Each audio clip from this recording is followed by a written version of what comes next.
кызыл кыргынынан жапа чеккен адамдар, алардын балдары тирүү турганда Бакиев келе албайт.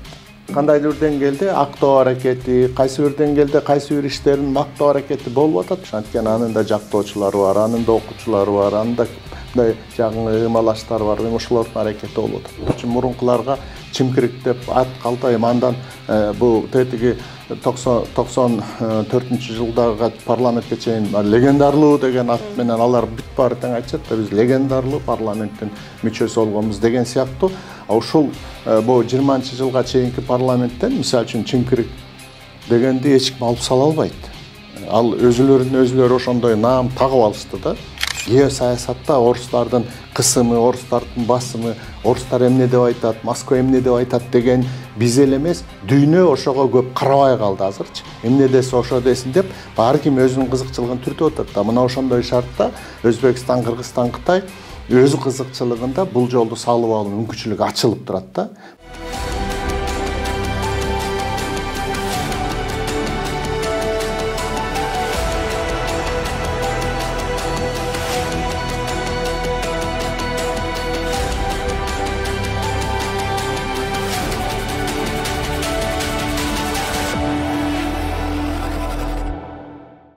Кутмандуу күнүңүздөр менен, урматтуу Политклиника медиасынын көрөрмандары, бүгүн биздин студиябызда конокто коомдук ишмер Эмилбек Каптагаев болмокчу. Агай, саламатсызбы? Кош келдиңиз биздин студиябызга. Агай, бир алгачкы эле суроом ушул акыркы учурларда көп көрүнбөй кеттиңиз. Эмне иш менен алектенип жатасыз учурда? Бирок саясий маанайдагы постторуңузду Facebook'та баракчаңыздан окуп калып атабыз. Эми азыр эми пенсияда кишимин да.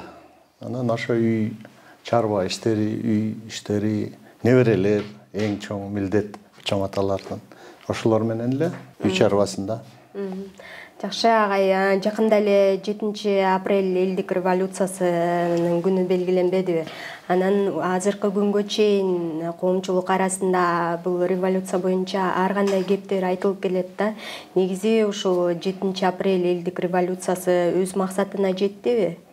Эми ошо суроо ошо 7-апрель сайын максатына жетти, жетпеди деген тегерегинде бир көп сөз болот да. Анан көбүнчө саясий спекуляция багытында да көп сөз айтылат. Чынын айтканда, ошо революцияга чейинки айтылып аткан социалдык, экономикалык, саясий маселелердин баары ошол эле учурда чечилген.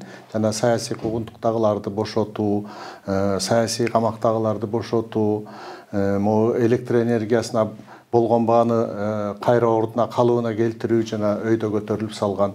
Анан кийин эң башкысы могу Кыргызстандын элдин байлыгы болгон стратегиялык объекттер, бул электр тармактары, телеком сыяктуу чоң-чоң ишканалардын мындай арзан сатылып кеткенине эл аябай нааразы болгондо, мына ошолорду кайра калыбына келтирүү деген маселелердин негизинде болду да. Негизи ошол кездеги чоң талкуулар, чоң дүрбөлөң жана тополоңдун көбү эле.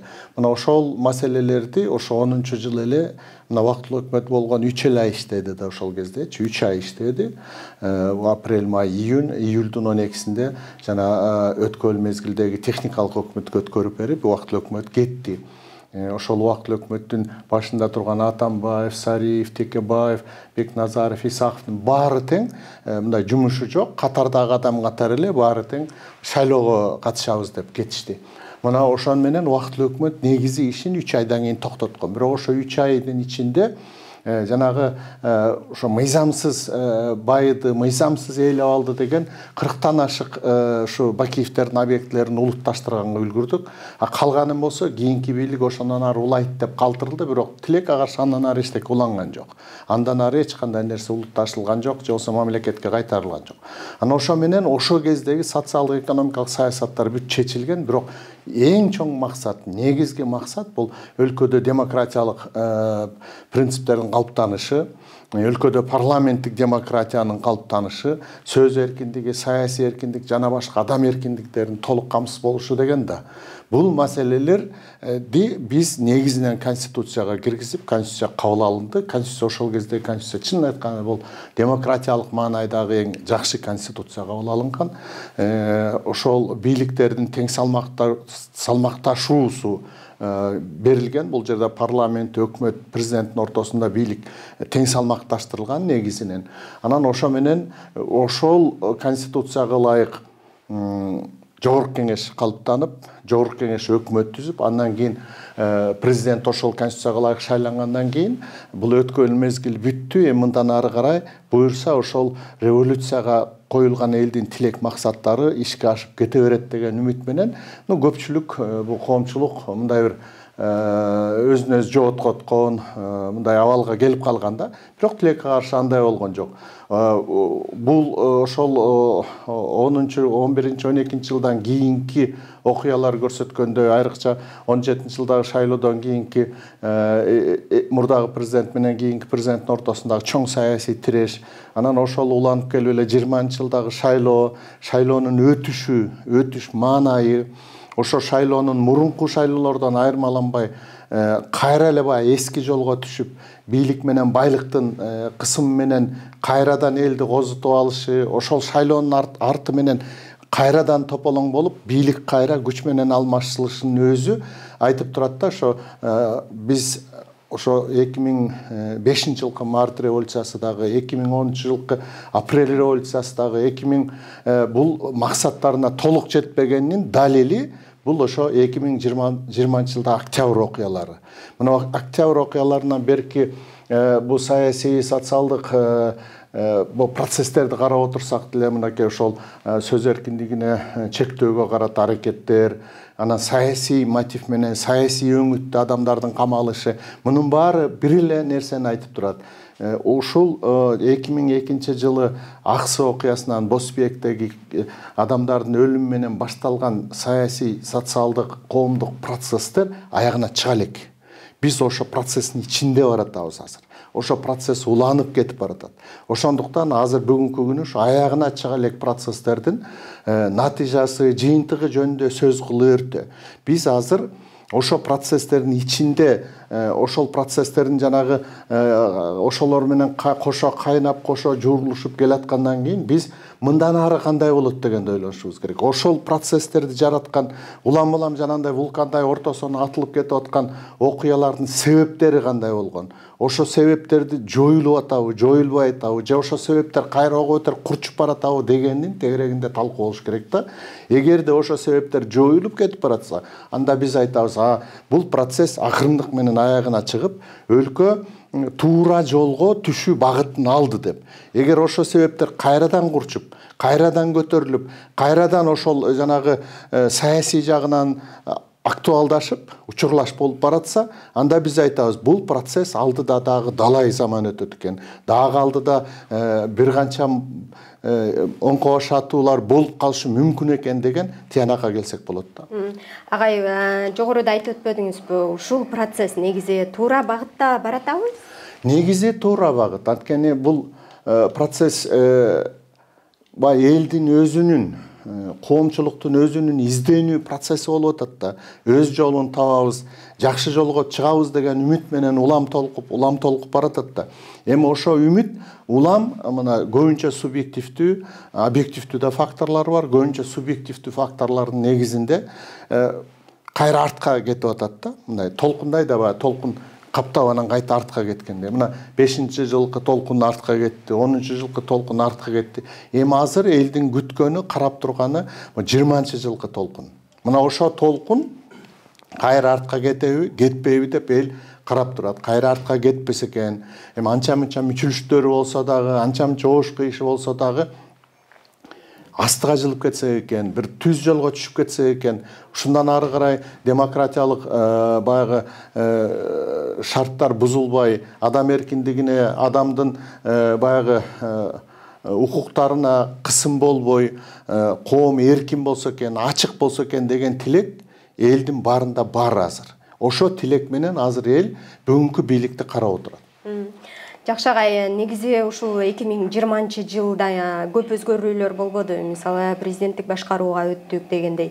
Азыр учурда президенттин ишмердүүлүгү, багыты туура эле болуп атабы? Эми аракеттер негизинен аракеттер менен жана декларация жарыя кылынган максаттар туура. Мисалы үчүн чоң проект ишке ашырабыз деп атат. ошо проектлер мына ошол эле түндүк түштүк темир жолу, анан Кытайга темир жол бул тетиги 90-жылдарда көтөрүлгөн идея болчу. Мына ошо 90-жылдан бери эле ошонун тегерегинде сөз болуп эле, анан жана эл аралык тияк бияк факторлордун негизинде куруш башталбай келген. Мына азыр баягы глобалдык геосаясаттагы жанагы оош кыйыштардын негизинде ошого жакшы ыңгайлуу шарт түзүлүп калды да.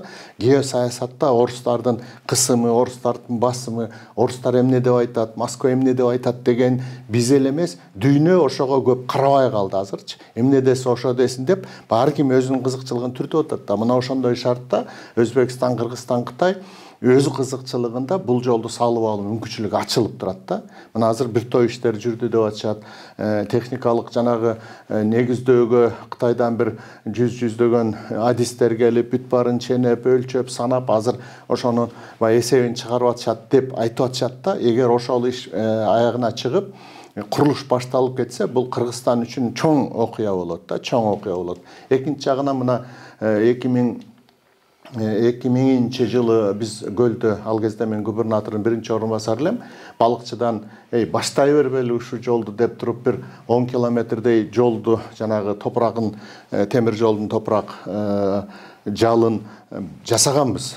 Ошо райондордун ашар жолу менен элди жана көтөрүп, мобилизация кылып, акча топтоп, 10 километрдей жери бүтүп калганда, мына азыр ошол мына 20-23 жыл мурда жасалган жолдун жалын түздөп, кайра жасап, ошонун үстүнөн азыр жанагы рельстерди коюу башталып атат.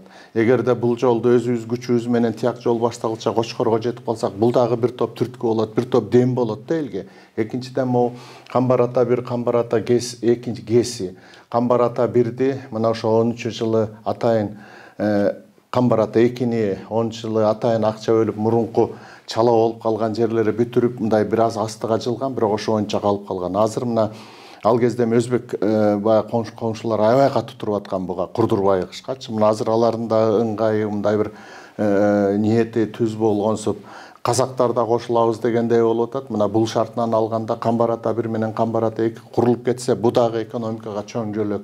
Анан мына азыр күндүн жарыгы менен электростанциялары, шамалдын күчү менен электростанциялар курулат деп, мына балыкчыда, Торайгырда деп капсула салынып, иштер башталып атат. Мына ушундай чоң проектлер жүрүп кетсе, бу экономика жандана баштайт да, жандана баштайт. Экономиканын жанданышы, социалдык, саясий көп маселелердин чечилишине мындай ыңгайлуу шарт түзүлөт. Чечип жибербейт. Чечип жибергенде бул жерге субъективдүү, бул саясий эрк керек. А чечилүүгө ыңгайлуу шарттар жаралат. Мына ошонун баарын карап туруп, чынын айтканда азыркы баягы бир жакшылак жагына барабы деген үмүт мына бар да, элде, менде деле бар. Бирок ошол эле убакта жанагы сөз эркиндигине чектөөлөр аракет кылуу, ошол эле азаттыкка жанагы кысым, ана ошол эле могу кемпирабад боюнча жанагы 30-40 баягы биздин жарандардын жегердүү, активдүү, аты белгилүү, саясатта да, коомдук иште дагы өзүнүн орду бар жарандардын камалышы, анан алардын үстүнөн сот болот деп баягы мына 1,5 жылдан ашык чоюлуп кетти да. Мына ушул иш албетте баягы жүрөк түпөйүл кылып кооптондурат да, кооптондурат. Анткени дүйнөлүк практикада бул демократияга жылып, демократия шартында туруп кайра диктатурага өтүп кеткен учурлар абдан көп, мисалчы. Ошолордун эң эле мындай ачык мисалы бул мына 33-жылдагы Германия. Германияда алар демократиялык шартта жашап атышкан, негизинен эле өнүккөн өлкөлөрдүн катарында болчу батыштагы. Анан демократияда бул социалисттик ой, социалисттик теория, мына ошол эле Маркс, Энгельстердин мекени да, социалисттик идея абдан күчтүү болчу. Мына ошондой шартта Германия бул адамдын үрөйүн учургандай эмес, бул жанагы кыргын кыла турган кандуу фашисттик режимге айланып кетти да. Ошол фашисттик режимди эл бүт колдоду да. То есть бул коомдук өнүгүү, коомдук процессти айтып болбойт да, кайгына болуп кетет депчи. Мына ошон үчүн жакшылык жагынан үмүт кылып туралы. Сиз ошол 2005-жылдан берки окуяларга басым жасап айтып атпайсызбы? Анан негизи бул жылдан бери сиз 3 парламенттин ишин көрдүңүз да, 3-4 парламенттин. Анан негизи азыркы парламент, ошол учурдагы парламенттин курамына караганда деңгээли кандай баа бересиз ишине жалпы эле? Hem деңгээлге баа бериш кыйын. Мындай деңгээл ан үчүн атайын ошондой бир инструментарий болуш керек да. Мындай деңгээл деп таразага тарткандай же метрлеп ченегендейчи. Бирок социалдык тармактарда ушул айтылып салыштырылып келет да көп учурда. Тийгизген таасири коомду мындай алдыга жетелөө, коомго бир үлгү болорлук мындай бир биздин эң жогорку бийлик катары парламенттин бийлиги, чынында парламенттин жалпы мындай сыпаты ылдый өтөлө түшүп кеткен элдин баары эле айтат. Мисалы үчүн мурункуларга чимкирик деп ат калтайм, андан бул тетиги 94-жылдагы парламентке чейин легендарлуу деген ат менен алар бүт баары тең айтышат да, биз легендарлуу парламенттин мүчөсү болгонбуз деген сыяктуу. Ушул бул 20-жылга чейинки парламенттен мисалы үчүн чимкирик дегенди эч ким алып сала албайт. Ал өзүлөрүн ошондой наам тагып алышты да. Эми азыркы парламентти айтыш кыйын. Булар бир топ курч маселелерди көтөрүп атышат, бир топ курч маселелерди талкуулап атышат. Бирок азыркы учурда коомдогу жанагы саясий процесстердин очогу боло тургандай бир уюткулуу парламент боло элек. Анан агай негизи ушул мурдагы президенттер жакында эле жолугушту, бир столдо отурушту. Ошолор боюнча негизи пикириңиз кандай? Ага чейин ушул Аскар Акаевдин соттук иштери кыскартылган болчу. Андан көп өтпөй Алмазбек Атамбаев абактан чыгарылган болчу. Негизи эле ушул бул жерде бул президент Садыр Нуркожоевичтин бир жеке бир өзүнүн калыптанып калган бир ойлогон оюунун тегерегинде иштер болуп атат да. Бул киши ошол жана коомду бириктирем, коомдогу саясий тирешүүлөрдү алып салам дегендей ой менен ошо президенттерди кошуп, ошо пикир мындай бири-бирине пикири келип такыр эле ымалашып кетпесе дагы ошо сыртта туруп алып өз тарапташтарын, өзүнүн тууган тушкандарын, өзүнүн партия же башка бир мындай бир түзүмдөрүн колдонуу менен бири-бирине тукуруу, бири-бирине каршылашуунун негизинде өлкөнүн ичиндеги социалдык, саясий абалды курчутпаса деген ой болуп атат го деп атам да менчи. Ошо сырттан таасир этишип, бири-бирин түртүшүп атып, ошонун аркасы менен, ошонун кесипети менен коомду козутпаса деген ой болуп атат го деп атам да. Бирок эми алардын өз ара жарашабы, жарашпайбы бул негизинен биздеги ички саясатка түз таасири жок. Анан эң башкысы жана Аскар Акаев жөнүндө айтып атпайбы? Аскар Акаев макул эми президенттен кеткенине мына 5-жылдан бери 18 жыл болду. Анан жанагы Кумтөр башка окуяларды ишке ашканына 20 жыл болуп кетти. Анан убакыт өткөнүнө байланыштуу, мөөнөт өтүп кеткенине байланыштуу кылмыш иштери кыскартылды деп атат. Убакыт мөөнөт өтүшү менен кылмыш ишинин кыскарышы бул акталды дегенге жатпайт. Жөн гана ошо кылмыш үчүн жоопко тартылбай калды, мыйзам чегинде деген эле жатат да. Анан эми а кишинин эң башкысы могу биз мына Кыргыз Республикасы түптүз эгемендик алгандан бери түптүз жолдо келатып, жолдон чыгып кетип, мына мындай эле болду да, Татынакай асфальт жолдо бараткан машина жолдон чыгып кетти. Мына 2005-жылы. Ана ошол боюнча кайра жолго түшө албай эле ошоңдун тиги көбөт менен тала менен эле кетип баратабыз биз азырчы. Жол тиякта эле калды. Эми кеп жана мен айткан сөз ошо жолго кайра чыгуу жөнүндө болуп атат. Эгер биз ошо биздин Кыргыз Республикасы деген жана машина ошол эптеп жана түз жолго чыгып кетсе, анан биз ошо айтабыз да, революциянын баары максатына жетти, чыктык деп. Ал эми жана жолдон чыгып кеткенине ушуга чейинки мына республикабыз, өлкөбүз ушундай башына кандай кыйынчылыктар келип, элдин башына кандай мүшкүл түшүп, экономикалык, социалдык оорчулуктар болуп аткан баарына тикелей Акаев күнөөлүү. Эгер ошо киши ошо убагында эстүүлүк кылганда, саясий көрөгөчтүк, данышмандык кылганда бул жолго түшүп кетпейт болчубуз да. Өлкөбүздүн тагдыры да, элибиздин тагдыры такыр башка болмок. Анан мынакей канча мезгилден бери элдин бүйүрүн кызыртып канчалаган саясий дагы башка да иштердин жанагы уюткусу жана тутантуучу тутанта турган нерсе болуп келген кумтөр. Ана кумтөрдүн түп-түз Акаевдин жеке кийлигишүүсү менен кыргыз элинин колунан чыгарылган. Анткени кумтөрдү мына 94-жылкы генералдык келишим боюнча кумтөр 96-жылы иштей баштамак. 2006-жылы Камека ишин токтотуп, толугу менен бизге өткөрүп берип, биздин өлкөгө, элге, биздин мамлекеттик ишкана катары калтырып өзүлөрү чыгып кетмек. 2006-жылы. Анан 2003-жыл болуп, дагы мөөнөтүнө 3 жыл калганда Аскар Акаев шаштырып, кысып, басып атып туруп, анан жана реструктуризация деп биздин 67% үлүшүбүздү 33-кө түшүрүп, анан толугу менен канадалыктардын бийлигине берип салып атпайбы? Мына ал 2003-2004 болгон. Эгер ошондо өзүнүн жеке кызыкчылыгы болбосо, туугандар деп тигилерге да айтып, мен 2005 мына мөөнөтүм бүтөт. 2005-жылы жаңы бийлик болот, жаңы президент болот. Кумтөрдүн мөөнөтү 2006 бүтөт.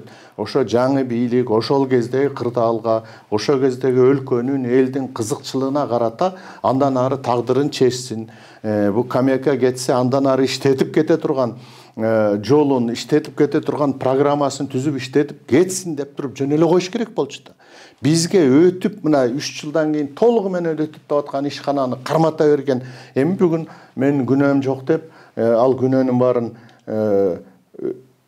каза болгон премьер-министрге, каза болуп калган баласына шылтап, мен билбей калыптырмын деп аткан өзү адамгерчилик эмес да. Агай, ошол улутташтыруу маселесинде Мегаком компаниясы дагы убагында улутташтырылбады беле? Сиз жакшы билесиз да бул маселени. Анан азыр болсо кайрадан ушу мамлекеттик өнүктүрүү банкына берилүү алдында турат да Мегаком компаниясы. Негизи ушул мамлекеттин бир чөнтөгүнөн алып кайра эле экинчи чөнтөгүнө берген сыяктуу болуп калбайбы бул маселе? Мен ушун механизмдерин чынын айтканда толук маалымат билбейт экенмин. Эмне болуп атат, кандай болуп атат депчи. Бирок Мегаком азыр толугу менен мамлекеттик менчикте турат.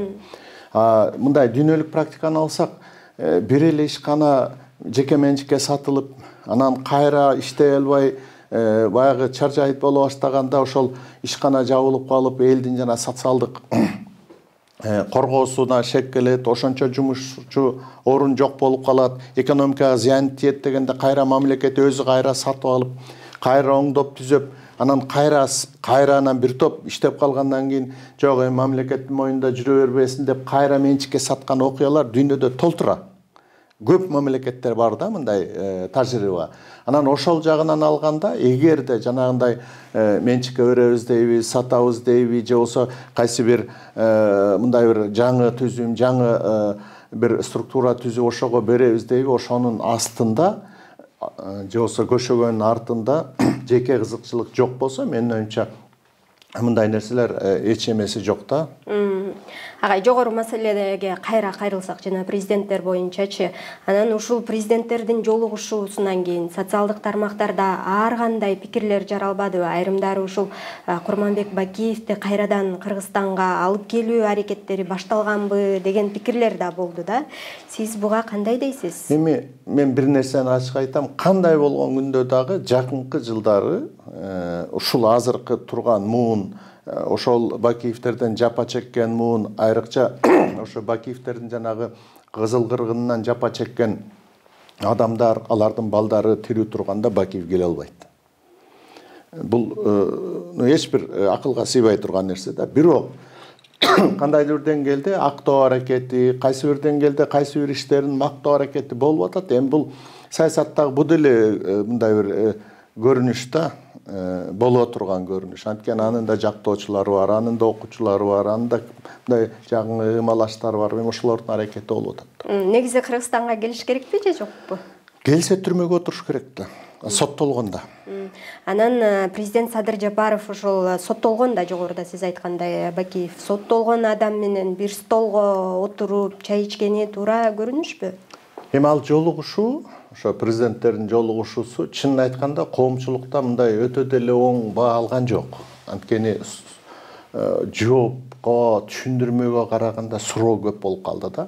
Анан эң башкысы чынын айтканда бул жерде маселе бар. Мына камалган, соттолгон, издөөдө жүргөн киши, анан ошо кишинин кайсы бир учурда, кайсы бир мамлекетте, кайсы жерде бакыр беларустар кайтарып бербей атат деп атабыз. Беларустан сырткары мамлекетте болору белгилүү болгондон кийин ошол кишиге карата, издөөдө жүргөн кишиге карата кыймыл аракетти жасай турган биздин башкы прокуратура, коопсуздук менен милиция эмне үчүн аракет кылган жок? Эмне үчүн ошол тиги эмираттарга атайын расмий кат жөнөткөн жок? Биздеги маалымат боюнча баланчанчы күнү саат баланчада баланча деген жерге Бакиев деген келет. Ал баланча жылга соттолгон кылмышкер. Биз ошону издеп беларустардан ала албай атабыз. Беларустар деген тоталитардык мамлекет бербей атат. Ошон үчүн биз силерден суранабыз. Ошо киши эмиратка келсе, ошону ошол жактан бизге кармап бергиле деп Интерполго айтыш керек. Интерпол ошону кармаш керек болчу. Бул суроо бар. Эмне үчүн жасалган жок деген бул суроо жоголуп кетпейт. Бул акыры баары кайра айтылчу суроо да. Агай, ушул коопсуздук кызматы деп айтып өтпөдүңүзбү? Негизи учурда коопсуздук кызматы кандай иштеп атат? Тагыраагы Камчыбек Ташиевдин ишине кандай баа бересиз? Мен ал кишинин ишине баа бере албайм да, анчын ал кишинин ишин иликтеш керек. Бирок негизинен могу коррупцияга каршы күрөшүү, ошо күрөштө мындай катуу турууга аракет кылуу, анан көптөгөн адамдарды жанагы пара алып аткан, пара берип аткан жеринен кармап аткандары бул коомдун тазалануусуна мындай жакшы эле өбөлгө түзчү иштер. Бирок ошол иштер кандай шартта аткарып атат? Ошондой эле кылмыш кылгандарга бирдей колдонулуп атабы же мындай терип ала колдонуп атабы? Бирөөлөрдүкү ошондой эле иштери жөн эле көз жазымда калып, экинчиси ошол эле иш үчүн камалып атабы деген суроого жооп бериш үчүн муну атайын иликтөө жүргүш керек да. Эгер ушундай ала болсо, анда албетте бул коомдун баягы ички тартипти, ички укуктук тартипти бекемдебейт, тескерисинче кайра ичинен ыдыратат да. Анткени ошол эле кармалган адам көрүп турат да, мына мени кармады, менин жанымдагы жыргап эле жүрөт дегендичи. Бул коомдун ичин ыдыратат да. Анын үчүн мындай баа бериш үчүн атайын иликтеп анан айтыш керек да. Жөн эле мындай сыртынан айтуу мүмкүн эмес. Агай, анан акыркы учурда ушул негизи эле биз Кыргызстанда сөз эркиндиги бар деп келгенбиз да буга чейинчи. Анан азыркы учурда кандай болуп атат? Себеби азыр мисалы айрым медиалар, ошол эле Азаттыктын сайты бөгөттөлдү, айрым журналисттерге иш козголуп атат. Бул боюнча эмнелерди айта аласыз? Эми бул жерден бир кандайдыр бир саясий бир саясий кызыкчылык болуп турат. Ушу сөз эркиндиги чектөөгө аракет көрүнүп турат да. Анткени мындай катуу сөз же болбосо чын сөз, тики айтылган сөздү угуу кыйын эле. Бул бийлик эле эмес, ар бир эле кишиге кыйын да. Бирок ошол сөздү көтөрө билүү, ошол сөз эмнеге айтылып атканын талдап, анан ошол сөзгө карата мындай адекваттуу жооп, адекваттуу иш аракет кылуу, бул кайра келип эле биздин ошо жалпы маданиятыбызга, анын ичинде саясий маданиятка такалат да. Мисалы үчүн Моорек жер туура эмес деген кишине Мооректин оозун жапкылачы десең болот. Болбосо ошол киши менен жолугуп, эмне үчүн ошону айтып атканын, эмне себеп, эмне негизде айтып атканын сүйлөшүп, аны баягы ынандырууга, ага бир жүйөлөр менен анын пикирин жумшартууга же өзгөртүүгө аракет бул башка да. Мына ушундан улам анан жана коомдогу биз жалпы маданият, анын ичинде саясий, башка жана укуктук маданият жөнүндө айтабыз да. Сөзсүз эле кайшы айткан кишини эле тилин жулуп сал, башын кесип сал, камап сал деген бул жанагы биз коркуп аткан, биз күрөшүп аткан жана тоталитардык коомдун белгилери да бул. Биз ошондо кайра эле ошол тоталитардык коомго баратабыз. Жок, биз чыгып, мен айтып атпайм, биз ошол белгилерден бошонуп кетүү процессинен чыга элекпиз. Биз ошонун шарында эле кетип баратабыз, бошонобуз деп элечи. Ошо жогоруда дагы айтып өтпөдүңүзбү? Мисалы Кыргызстан бир машина болсо биз жолдон чыгып кеттик. Ошо жолдон чыккан боюнча эле кетип баратабыз. Чыккан боюнча эле кетип баратабыз. Жолдун жээги менен эле. Акыркы суроомду узатайын. Негизи ошону кайра жолго түзөп, бир багытты көздөп, ошол эле экономикалык, саясий багытты жакшыртыш үчүн эмне кылышыбыз керек? Жок, бул жакшыртыш үчүн мына азыр президент Садыр Нуркожоевич Жапаров айтты да, мен ошо жолго кайра алып келем. Өлкөнү өнүгүү, демократия, эркиндик жолуна салам деп иштеп атат да азырчы. Эми ошонун жыйынтыгы кандай болот? Ошо мындай жакшы пикир менен, жакшы ой тилек менен деле тескери иш жасалып кетиши мүмкүн. Анткени сен ушул жак жакшы экен деп, бирок тескери жакка кетип калышы мүмкүн да, баягы билбестен кетип калышы мүмкүн, жаңылыштан кетип калышы мүмкүн, же болбосо кайсы бир шарттардын, кырдаалдардын аркасы менен кетип калышы мүмкүн. Ошон үчүн мына азыркы мен жана сөзүм башында айткан элдин үмүтү, тилеги жакшы болуп кетсе экен деген тилек менен отурат азыр. Элдин баарынын үмүтү ошол. Эми ушунча бийликти бердик, бир колго топтодук, баары топтолду. Бийликтин баары бир кишинин колунда азыр. Анан ошончо бийликти пайдаланып, өлкөнү жанагы даңгыр жолго кайра чыгарып, андан ары түз жол менен кетсек деген тилек менен элдин баары жашап атат азыр. Азыркы президент Садыр Жапаров ошол тилекти аткара алабы, элдин үмүтүн? Эми азыр аткарат деп да, аткара албайт деп да айта албайбыз. Анткени мына иштеп атат, бир топ жакшы иштер жасалып атат. Анан бир топ жанагындай элдин пикирине туура келбеген бир топ калпыс иштер да жасалып атат. Ошол эле камакка алуу, жана сөз эркиндигине кысым сыяктуу нерселер. Эми мунун баары азыр оошку иш болуп баратат да. Жыйынтыгы эми 1-2 жылда көрүнүп калат. Анткени азыр 2 жыл иштеди, 6 жыл болсо дагы 4 жыл бар аста. Бирок эң башкысы менин бу жеке оюм, кандай шарт болсо дагы биз ошол 5-10, анан 20 жылдагы окуяларда эмес, жыйынтыгын шайлоо менен чыгарып, шайлоодо кийин татыктуу ошону чыгарып кете турган саясий күчтөр келсе деген ойдомун да, шайлоо менен. Ал үчүн кандай бийлик болсо да иш колунан келдиби, эң биринчи шайлоону таза өткөрүш керек, так өткөрүш керек. Мурдагыдай жана акчанын, анан бийликтин күчүнө салып эле минтип коебуз дегенден четте болсо, анан эл өзү тандай баштаса, бир тандайт, эки тандайт, бир жаңылышат, эки жаңылышат, анан ары карай баягы жолго чыгуу ыктымалдуулугу мындай жогору болот да. Жакшы агай, убактыңызды бөлүп маегибизге макул болуп келгениңизге ыраазычылык билдирем. Ушуну менен маегибизди жыйынтыктайлы. Рахмат. Сиздер менен мен Кымбат Турдубекова болдум. Кайрадан көрүшкөнчө аман болуңуздар.